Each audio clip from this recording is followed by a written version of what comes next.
दो अर्थ किए जा सकते हैं इसके। जैसी अग्नि उदर माही, तैसी बाहरी माइया। पहला अर्थ है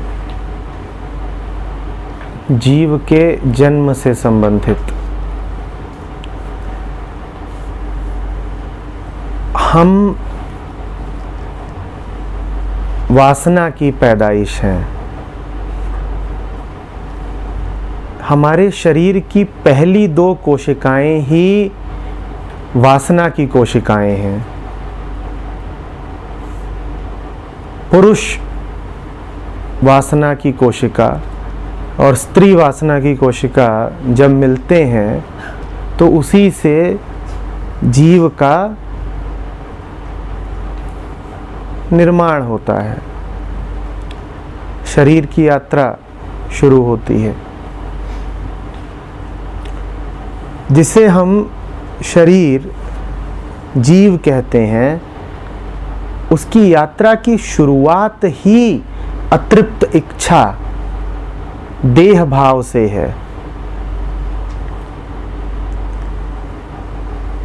ये बात सांकेतिक है, बहुत दूर तक जाती है कि समझ लो कि आगाज ही कैसा हुआ था तो अंजाम क्या होना है स्पष्ट है। जिसको तुम मैं कहते रहते हो, वो अस्तित्व में ही तब आया जब 2 शरीर वासना के क्षण में मिले। मात्र 2 कोशिकाएं, और दोनों वही जो सक्रिय ही कामुकता में होती हैं। उनसे ये पूरी देह खड़ी हुई है। तो अब इस देह की क्या प्रकृति होगी, बात स्पष्ट है। जिस देह का आधार ही कामुकता है, उस देह की और क्या प्रकृति हो सकती है। वो देह पूरी की पूरी अतृप्त इच्छाओं से भरी हुई है। वो अतृप्त इच्छाओं का ही फैलाव है। वहीं से उसकी शुरुआत हुई थी, वहीं उसका विस्तार है।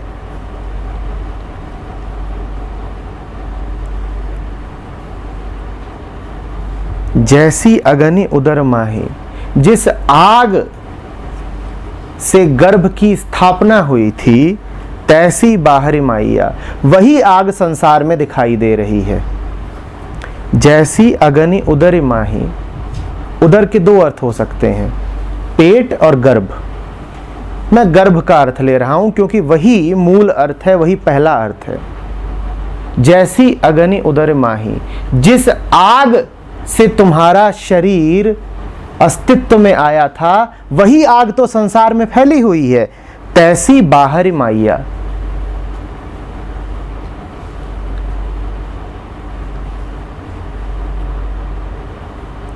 अतृप्त इच्छाएं ही जन्म लेती हैं, कुछ और नहीं जन्म लेता।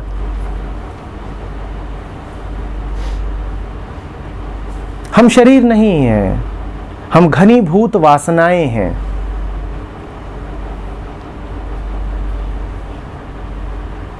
जिसको हम कहते हैं कि आज जन्म हुआ है, वो कुछ नहीं हुआ है, बस वासनाएं साकार हो गई हैं। सूक्ष्म से स्थूल देह ग्रहण कर ली है उन्होंने।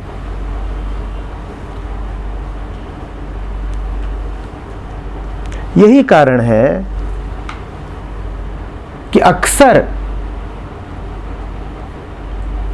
संतों के लिए, अवतारों के लिए, पैगंबरों के लिए कहा जाता है कि वो गर्भ से नहीं पैदा हुए, वो आसमान से उतरे। यदि जीसस की मां को कुमारी कहा जाता है तो उसकी यही वजह है कि जीसस पूर्ण के बेटे हैं, सन ऑफ गॉड। वो वासना से नहीं पैदा हो सकते, वासना तो सदा अपूर्ण है। जो पूर्ण का बेटा है वो अपूर्ण वासनाओं से कैसे पैदा होगा। इसीलिए ये माना गया कि कामुकता की, देह धारण की जो आम प्रक्रिया है, जीसस की पैदाइश उससे नहीं। बात यहां पर बायोलॉजिकल नहीं है, उस तल पर उसको नहीं देखा जाना चाहिए। बात लाक्षणिक है, उसको वैसे ही समझा जाना चाहिए। जो शरीर से उत्पन्न हुआ है वो सदा सीमित रहेगा। वो कैसे दावा करेगा कि मैं तो पूर्ण का बेटा हूं? नहीं कर सकता।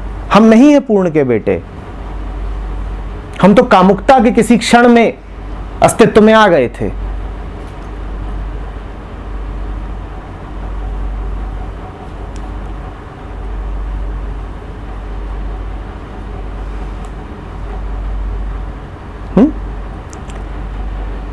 तो ऐसे में जो बच्चा पैदा होता है वो पहले ही अपने भीतर अपूर्णता की वृत्तियां लेकर के पैदा होता है, क्योंकि उसका आधार ही अपूर्णता में है। हर बच्चा पैदा ही अपूर्ण होता है। बात समझ में आ रही है? पहला कदम ही अपूर्णता का है जब, तो आगे की यात्रा कैसी होगी? अपूर्ण। अपूर्ण पुरुष अपूर्ण स्त्री से मिल रहा है पूर्णता की तलाश में, यौन संसर्ग हो रहा है, उससे देह का निर्माण, हुई यात्रा की शुरुआत।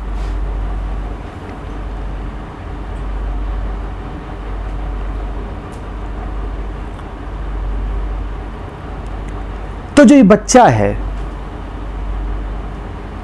इसको खाली मत समझ लेना। टैबुला रासा की जो बात है वो बड़ी अधूरी है, जो ये कहा जाता है कि बच्चा एक खाली पात्र की तरह पैदा होता है। उन्होंने बात समझी नहीं। खाली पात्र होता तो पैदा कैसे होता? पैदा हुआ है इसका मतलब कुछ बात है, वरना पैदा क्यों होता? कहीं ना कहीं वृत्तियां हैं, वृत्तियां ही तो पैदा हुई हैं। जो बच्चा पैदा हुआ है वो अपने साथ घनी वृत्तियां लेकर के पैदा हुआ है। अभी उनमें फल नहीं लगे हैं, पर सारे बीज मौजूद हैं। तो बच्चे की इसीलिए जो सरलता, निर्दोषता हमें दिखाई देती है वो कुछ दिनों की मेहमान होती है, क्योंकि बीज तो डला हुआ है।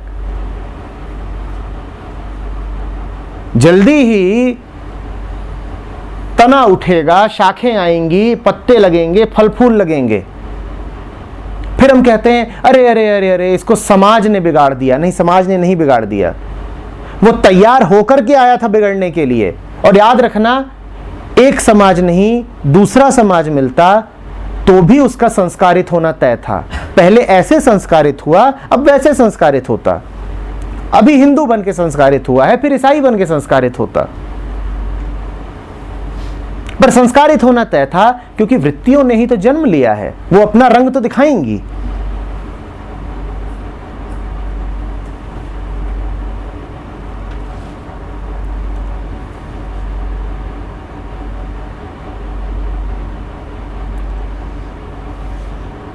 तो ये दुर्भाग्य है हमारे संसार का कि संसार किनसे बना है? जीवों से। और हर जीव है क्या? अपूर्ण। अपूर्ण ही जीव है। यह मत कहना कि जीव अपूर्ण है। हर अपूर्णता जीव बन जाती है। हर वासना कभी न कभी देह धारण कर लेती है।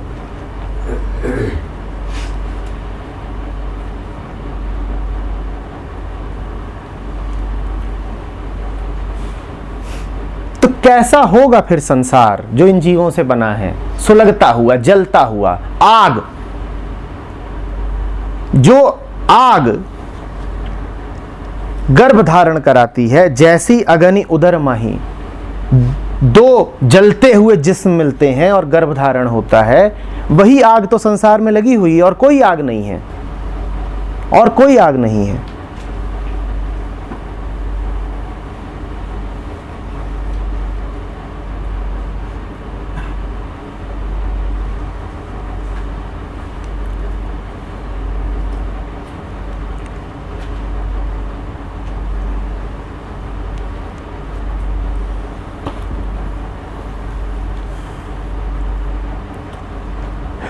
आदमी की प्रकृति में ऐसा कुछ नहीं है जो उसे मुक्ति दिला सके। गर्भ से लेकर संसार तक आग ही आग है।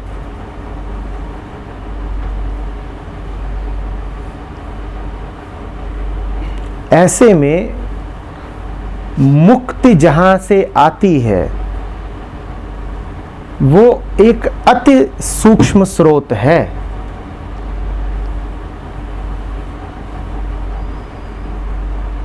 अविश्वसनीय। ये कहां से आ गया? हमने तो वो सब कुछ कर डाला था जो हमें जला ही डालता। हमने तो ऐसा कुछ करा नहीं कि हमें शीतलता मिले। हमारी तो ऐसी कोई पात्रता नहीं। हमारा तो जन्म भी वासना में है और जीवन भी वासना में है, मृत्यु भी। फिर ये मदद कहां से आ गई? हम जल रहे थे, ये फुहार कहां से पड़ने लगी? ये शीतलता कहां से आ गई? इसी को कृपा, अनुकंपा, ग्रेस कहते हैं।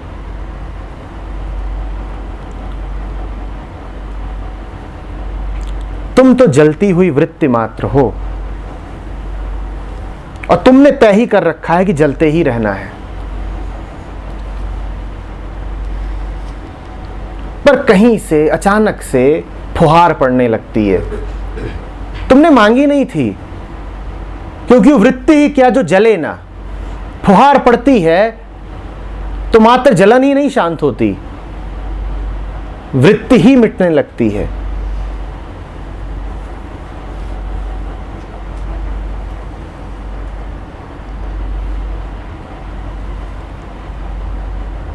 ये पंक्तियां वही फुहार हैं।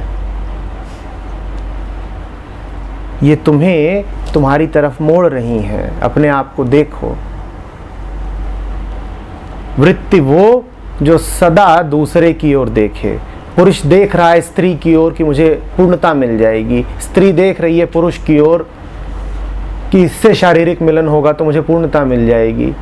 वृत्ति का काम ही यही है, दूसरे की ओर देखना। जीव का काम ही यही है कि वो लगातार संसार की ओर देखता रहे कि शायद संसार से तृप्ति मिल जाए। संत आए हैं, ये पंक्तियां दे रहे हैं भेंट।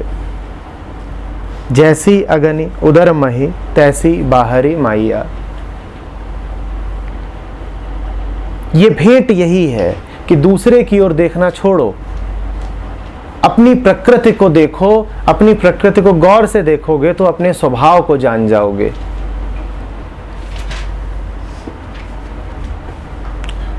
अपनी प्रकृति को गौर से देखोगे तो स्वभाव को जान जाओगे।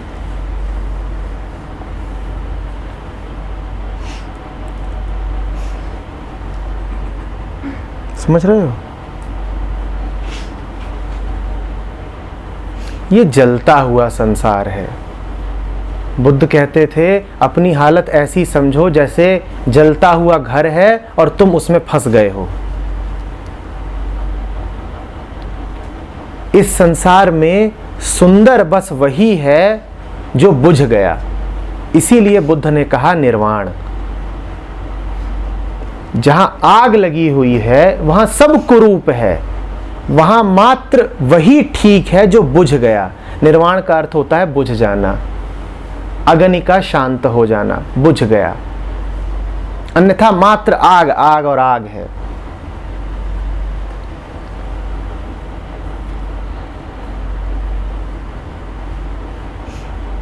संत कौन? जो बुझ गया, जिसे अब और नहीं जलना।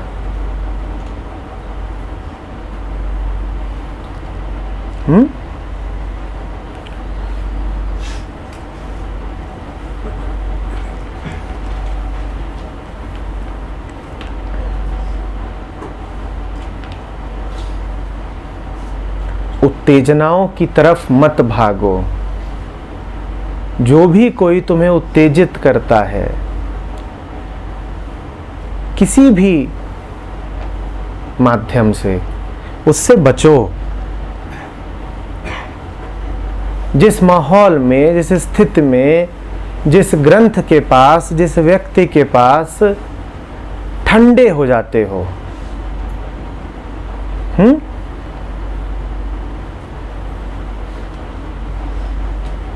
कि जैसे जलते हुए तन को मिल जाए तरवर की छाया, जहां ऐसा अनुभव करते हो वहां जानना कि मुक्ति है, अन्यथा जानना कि वृत्ति है।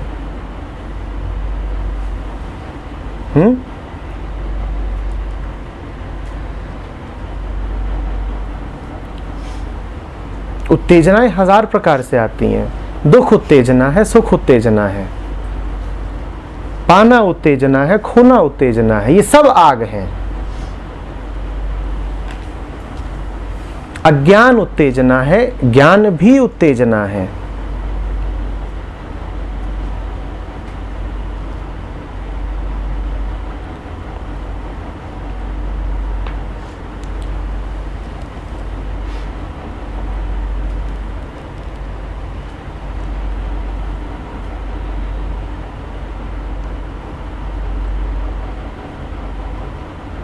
जो इसका दूसरा अर्थ होगा उदर का, वो होगा आदमी की भूख, भोग की, पेट। वो अर्थ भी पहले से भिन्न नहीं है, हल्का फुल्का ही देखने का अंतर है। जैसी अग्नि उदर माही, पेट में आग होती है पचाने के लिए, आप जानते ही होंगे।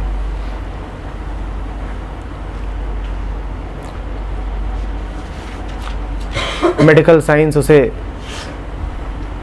थायराइड का नाम देगा।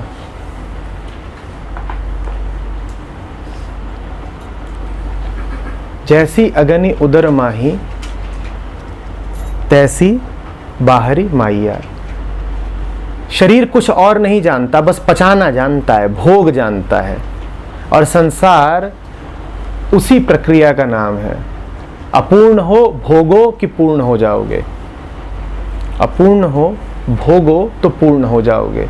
आग लगी हुई है भीतर, पचाओ पचाओ पचाओ, और वो आग कभी शांत नहीं होती। अजीब है ये जिस्म, जिसका काम ही बस है खाना और पचाना।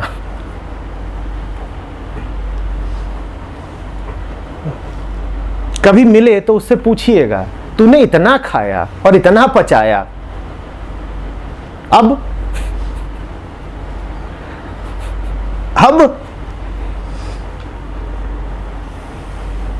खाया पचाया, खाया पचाया, खाया पचाया, खाया पचाया, खाया पचाया, खाया पचाया, खाया पचाया।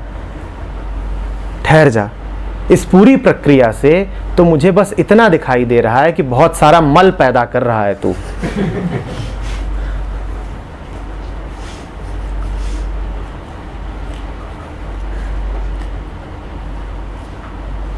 यही इस संसार का स्वरूप है, यही इसकी प्रकृति है। खाओ और पचाओ, भोगे जाओ भोगे जाओ भोगे जाओ।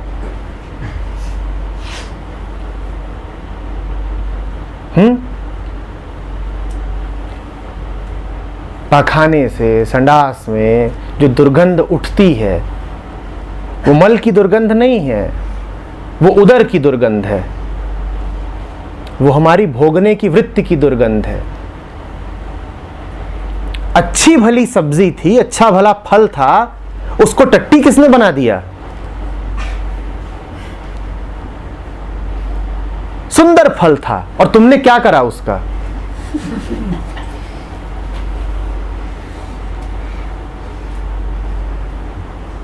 यही इस जिस्म का काम है। आम लो, फल लो और मल कर दो। इंसान जिस पर भी हाथ रखेगा भोगने के लिए, उसे मल ही कर देगा। यही कहा जा रहा है, जैसी अग्नि उदर माही वैसी बाहरी माइया। तुमने सुंदर से सुंदर फल पर हाथ रखा भोगने के लिए, और अब वो विष्ठा बन जाएगा। तुमने सुंदर से सुंदर व्यक्ति पर हाथ रखा भोगने के लिए और तुम उसे मल ही बना दोगे। तुमने भोगा नहीं कि मल बनाया, और तुम चाहते ही यही हो कि सबको मल बना दो। जिसको आप प्रेम कहते हैं वो और कुछ नहीं है, वो एक दूसरे को मलिन कर देने की प्रक्रिया है। मैं तुम्हें टट्टी कर दूंगा, तुम मुझे टट्टी कर दो, आओ भोगें एक दूसरे को, आओ भोगें।